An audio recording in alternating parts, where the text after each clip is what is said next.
Here's how to install a WiperBladesUSA beam blade on a wide push-button wiper arm. First, prepare the vehicle by placing a piece of cardboard or floor mat under the driver's side wiper to prevent damage to the windshield. Begin with the driver's side wiper. Locate the button on your wiper arm. With one hand, firmly press down on the button, while the other hand firmly pulls the wiper out of the wiper arm slot. Select the longer blade in the set. This is usually for the driver's side.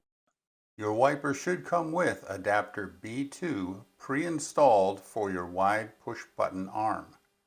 If they are not pre-installed, simply swap the adapters before continuing. Firmly grab the wiper and slide it into the wiper arm slot. Be sure the button latches into the wiper arm hole. Carefully place the wiper down on the windshield and remove the cardboard. After repeating these steps for the passenger side, discard the trash and remember to drive safe.